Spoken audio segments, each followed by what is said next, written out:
Horace walks into a bar and the bartender says, "Why the long phase?" Ba-dum-ching!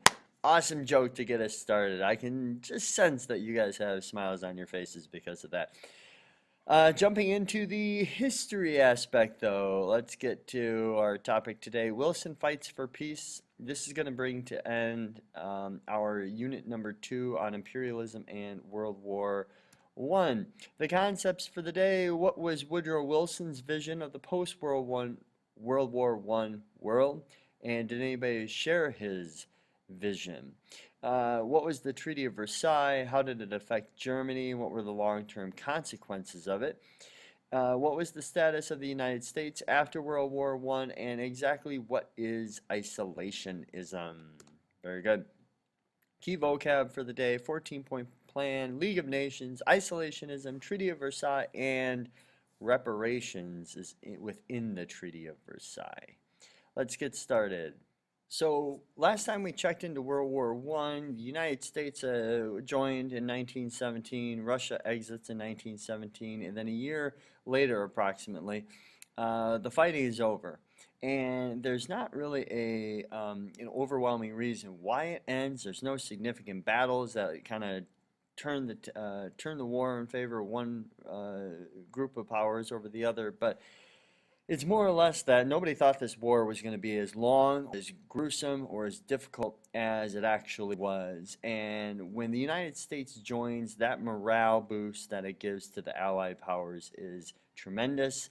And inevitably, Germany, the low morale, along with the issues with getting food, it becomes a real struggle for Germany and the central powers to deal with. So that's kind of how it comes to an end. It's kind of an anticlimactic ending. Um, the end, there are about 22 million casualties all across the board. The United States sees very few, very few of those because it's around for only such a short period of time. Where other countries in Europe are lots and lots of manpower are lost due to the fighting. With World War One now having come to a conclusion, the question then turns to um, what does the world look like after post World War One? And the person that takes the biggest step in trying to figure out how that world will take shape is going to be Woodrow Wilson, and he comes up with the 14-point plan. And there are lots of different aspects to the 14-point plan. Some of those aspects include having no secret treaties, having freedom of the seas, having free market, meaning that you're going to reduce or even eliminate tariffs in certain cases. Um, Reducing military arms is a step that he wants to take. Also, the boundary changes and even questioning imperialism and figuring out, thinking to oneself how uh, the protectorate territories, they need to be taken into consideration and not be taken advantage of entirely, I guess you might argue. Okay. But the main thing about the 14-point plan is going to be the development of a League of Nations. And the focus of his 14-point plan is preventing another war, especially one as catastrophic as World War One was. And that's the general consensus behind it. With that said, again, the main goal here is the League of Nations. That's the last point, and it's supposed to be a forum for peace that will prevent wars from happening in the future. The next three things that we mention here are, we're going to touch on them, but not spend too much time on them. We'll actually see some of these either in the next couple of units to follow. The first one we'll see here, which is the Treaty of Versailles. That one's actually, we're going to revisit that at the start of World War II because the Treaty of Versailles has such big consequences for World War II.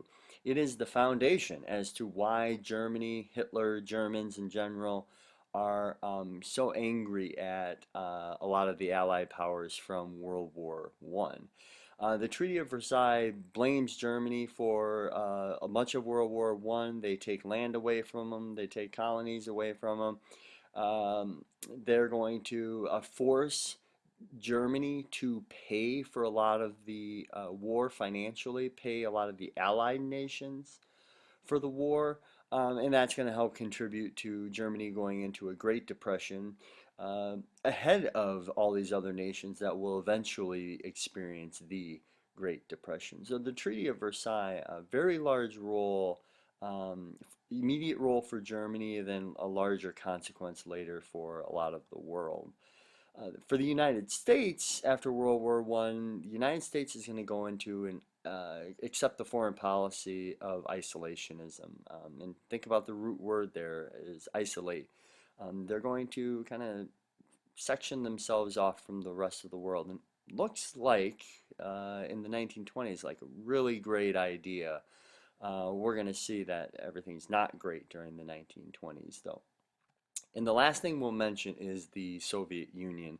The Soviet Union, we know, came out of the war or backed out of the war in 1917 because they had some issues in their country domestically to figure out. They lost a lot of lives. The war wasn't very popular with many. The Industrial Revolution is happening at the time, and Marxism is gaining a lot of support in Russia, and all of a sudden you have a revolution. Years later, Russia becomes the Soviet Union, and that development there is going to have a very large role in the next 60 plus years for the United States and what they end up dealing with in regards to the Soviet Union, Cold War, so on and so forth.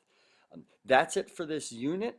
Remember, test on Thursday. Let's be ready for it. Ask questions, okay? Bye, guys.